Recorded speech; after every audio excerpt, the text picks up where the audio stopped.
Stuart Crawford, defence analyst and former British Army officer, is with me now. Does Grant Shapps know anything about defence? I suspect Lord Dannatt is absolutely correct, and he knows very little about defence. But I would say, in his defence, if I may, that you don't have to need to know a great deal. As the old saying goes, you don't have to know how the ship's engine works if you're captain of the ship, but you need to know what it can do. And if he can answer that conundrum, then he'll be off to a good start. Yeah, I mean, I can't help but feel, though, that politics is a bit of a weird thing. Like, you know, if you want an operation doing, you know, you don't just rope in a bloke off the street to oversee what a surgeon is doing, do you? You get on an aeroplane and you want to go on holiday, and then, you know, all of a sudden Tracy, who normally works at the co-op, is flying the thing. Why is politics the only sector of society where you don't employ someone who absolutely is an expert in their field to run the department that they're in charge of? A combination of factors. I mean, you know, it's well known that Shapps is a chum of the Prime Minister's. And in politics all over the world, loyalty sometimes overcomes or is preferred to ability. The truth of the matter is that the other two prospects, particularly Penny Mordaunt, who I think most of the armed forces would have welcomed as the new Defence Secretary, are too powerful, and that would have given her a springboard possibly to challenge for the leadership of the Conservative Party. So I think that's why she has been avoided. I mean, Grant Shapps is the sort of, you know, one-size-fits-all. He's been Minister for everything, and with the general election looming next year, he may not be in post for very long anyway. Well, I think I'm right in saying he was Home Secretary for 6 days. I would like to know, again, what on earth he'd managed to impact when he was Transport Secretary, removed in September 2022, October 22, appointed Home Secretary for 6 days. Yep, same month he was made Business Secretary. Then he was Energy Security Secretary.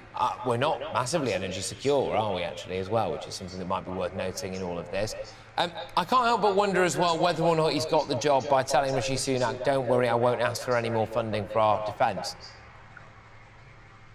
Well, that would be worrying if that was the case, because defence is, as we well know, and we've discussed it before, Patrick, is not the happiest department of government in the UK at the moment. Underfunded, under-resourced, and in many ways unloved. And that's perhaps because the old adage that there are no votes in defence applies. So I would hope very sincerely that he would be batting on behalf of the men and women that he now represents. But whether there's any slack in the system is another question altogether. Does it matter, do you think, that people who are in our military would have wanted another person as Defence Secretary? I mean, do you think they should be consulted at all? Because surely you've got to respect the person who's running the show. Yes, well, I guess that, I mean, people in the military are consulted via general elections when they obviously vote for the party and government that they prefer.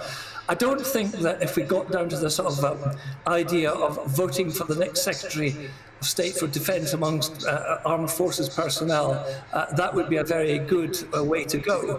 But I think that the armed forces personnel will have views, and if they're being properly led, then those views will be represented through the senior command.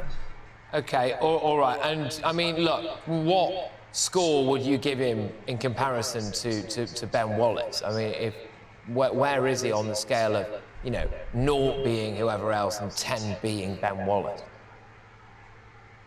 Oh, well, I wouldn't give Ben Wallace 10. I'd have Ben Wallace down about 5, I think. Would you? And, yes, because he's, I mean, you know, the old Chinese proverb, loud thunder but few raindrops applies, I think.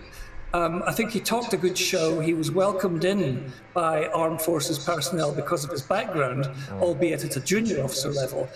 And everybody had high hopes that he'd sort things out. But he proved unable to do very much at all, apart from his sort of unwavering support from Ukraine. Well, this is it, isn't it? This is it. It's fascinating, isn't it? That, you know, I think Grant Shapps has got the memo, which is in order to succeed in British politics at the moment, you have to make it very clear how much you love Ukraine. But thank you very much for joining me. That is, of course, Stuart Crawford, their defence analyst and former British Army officer.